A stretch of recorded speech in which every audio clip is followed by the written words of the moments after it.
So I'm sure many of you out there have seen professional photographers, whether they're doing portraits or shots of a room or a house or wherever they need lighting. I'm sure you've seen those big box lights that they use. Some of them have the umbrellas on them, some have the huge filters on them, or like these, tin foil kind of things so that they can direct their light.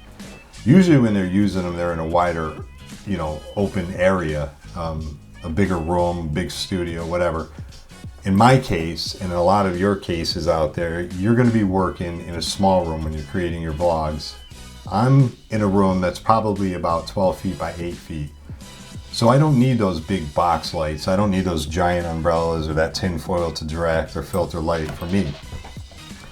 How do you do that? How do you do this in a small room? Well, it's really easy, and lucky for us, it's not that expensive either.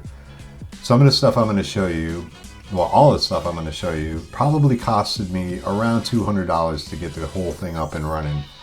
Really simple to use. You can buy them anywhere you can buy it.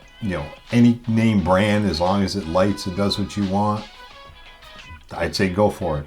So let's start with the two lights that I have working in front of me. Now these are both panel lights. I picked them up. Let me show you.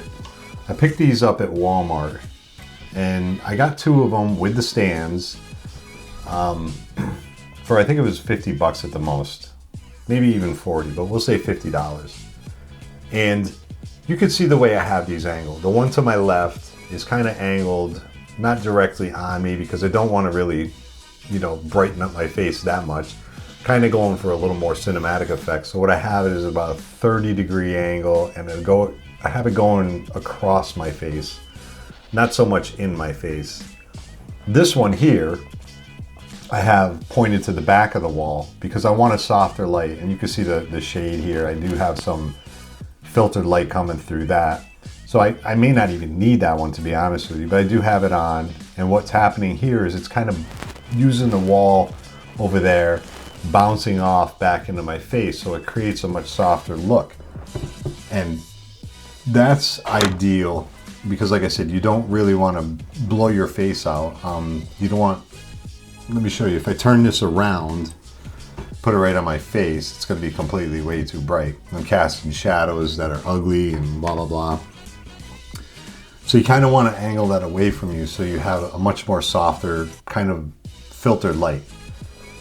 The thing I like about these lights, first of all, is their price. I got two of them for, like I said, $50, and they don't need a filter. You can strengthen that light as much as you want. You can dim it down as much as you want. It also has RGB, so if you want to be a different color, you can be. The light I have now is for cooling. Gives me a cooling effect, and that's because in back of me here you see lights that are kind of on the cool side. But if I wanted to have a red tone or a blue tone on my face, I could easily do that just by pressing a button.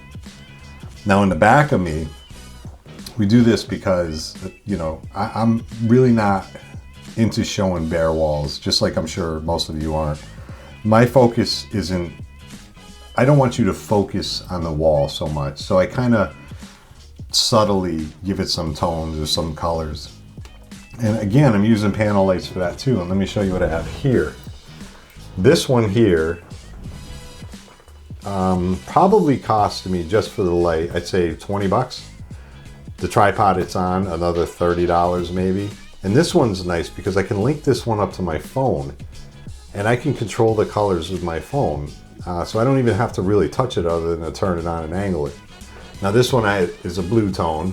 I have it pitched up against this wall here, so it's casting a nice subtle blue onto that wall.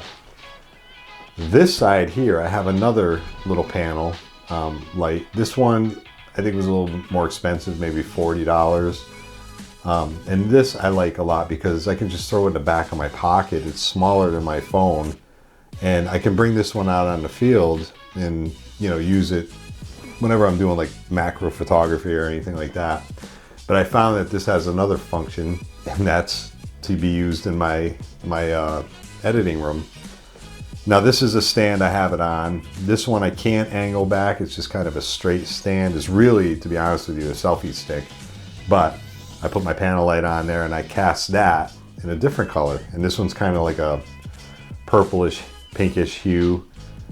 And what's going on here is it's not all one color. It's not boring. It's two different colors kind of bleeding into each other, giving you that subtle effect in the background. Now, the other trick I use, and it's really not a trick, it's more of a, I mean, if you know anything about photography or know anything about f-stops, as I'm sure you do, what I'm trying to do here is blur out the background. So the lens I'm using now is a Sony G15mm, and that's at f1.4. That gives me that nice bokeh effect in the background. Because again, I don't really want you focusing on the background. I need you focusing on my beautiful face. So this is where I want the sharpness, is right up here, right in my face. Not so much the background. Again, it's not hard. These lights are pretty easy. Cinematic lighting would be something like, I don't know, if you wanted to cast a shadow across your face, you probably want to take this panel, you'd want to drop it down probably about forehead level, eye level, and then you'd want it to kind of hit your face. That way you'd cast a shadow, and a lot of people will look at that as being a more cinematic look. And you know, if you're going for that, these lights, they're so easy to use. You can do what you want.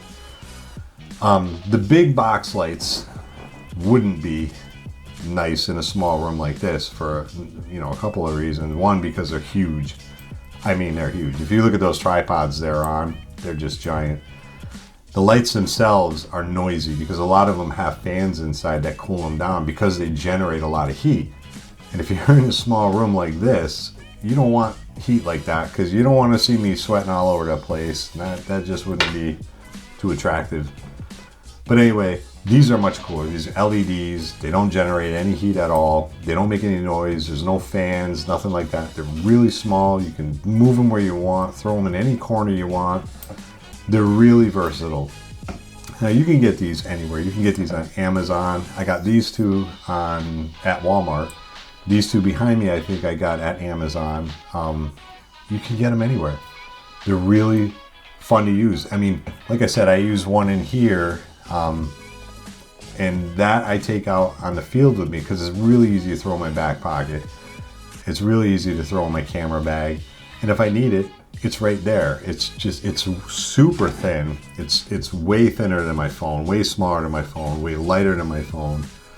The battery life on them will definitely last as long as you need to make a vlog. And if it dies for some reason, say you're in the field doing macro photography, you can always charge it up really easy. It's super quick to charge up.